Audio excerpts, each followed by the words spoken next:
A fiery campaign trail lands us where we are today. Thank you for joining us. I'm Melanie Christopher. And I'm Walt Grayson. Of course, the race attracting the most attention, who's going to be our next governor here in Mississippi. Well, two hard-hitting candidates, Attorney General Jim Hood and Lieutenant Governor Tate Reeves, faced off on this big race. 12 News' Candace Coleman joins us live from the King Edward Hotel downtown, where the incumbent Attorney General will learn his fate tonight. Hey, Candace. Walt, Melanie, Jim Hood is trying to upset the Republicans' 16-year hold on the governor's office. And right now I have with me here Senator Sally B. Norwood, who is the senator for the District 28 here in Mississippi. Sally, thank you so much for being here with us this afternoon. First, tell me, what has been the reaction from your constituents on Jim Hood? It's exceedingly happy. They really enjoy the fact that we have someone they can talk to about health care. We had good conversation about criminal justice reform, changing the conditions of basically our state period. Now, Hood says that he'll be able to work with Republicans both in the House and the Senate to make some changes that you all have been trying to make for years. Tell me exactly how hard is that going to be for him with your experience being on the floor? I don't think it'll be that difficult. Because General Hood has the mindset to just work with people. He's concerned about, he'll listen to you and he will talk with you and talk through the process. So I don't think it will be difficult at all. And a lot of the same proposals that he's talking about, we've had those conversations in the state Senate. Mm-hmm. And tell me, what's one of the first things you would like to see from him if he does win tonight?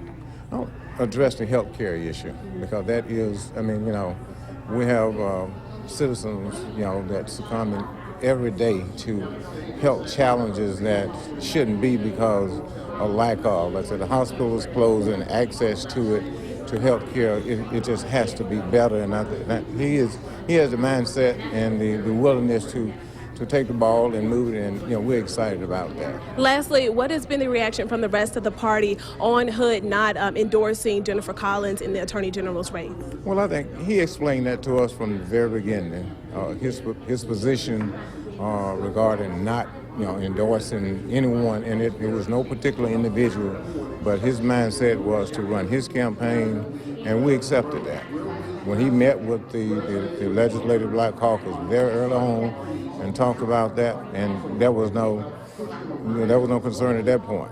And the Legislative Black Caucus, we didn't endorse any candidates. Individually we endorse candidates and we work with candidates, but we didn't endorse candidates, period. Thank you so much for being with us, Senator Norwood. I'm going to send it back to the studio now to Walt and Melanie. Hey, thank you, Candace. I'm sure we'll be hearing a lot from her tonight. Well, across party lines, Hood's contender also brings an extensive background to the political table. He is the current Lieutenant Governor.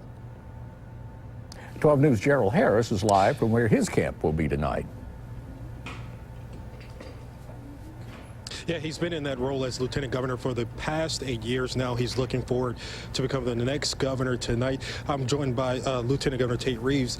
Lieutenant Governor, this has been an 11-month journey. It's now finally coming to a close here for the most part right now. How are you feeling? Well, we feel great today. We have been working tirelessly day and night. Ely and I and the girls and literally thousands of Mississippians have been knocking on doors and calling people. And now it's election day. Now it's all about turnout. It's about getting people to the polls to go vote.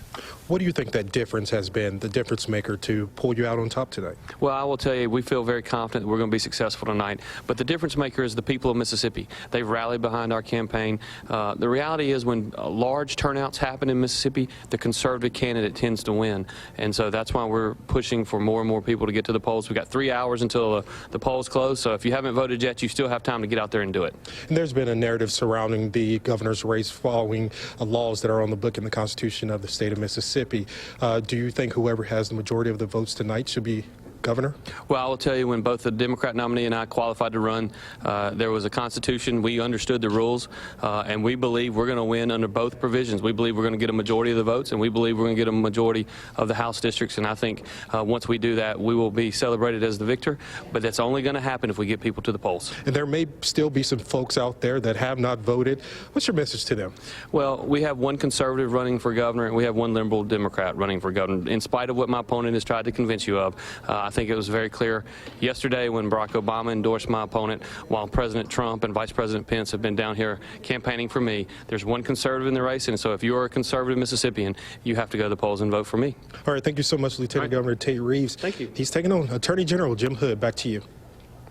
Hey, thank you, Gerald. You know, Mel, both Reeves and Hood have been who we've been talking about all this the whole time, but there are two other gubernatorial candidates on the ballot, too. There are. They are independent, David Singletary, and the Constitution's Party's Bob Hickenbottom.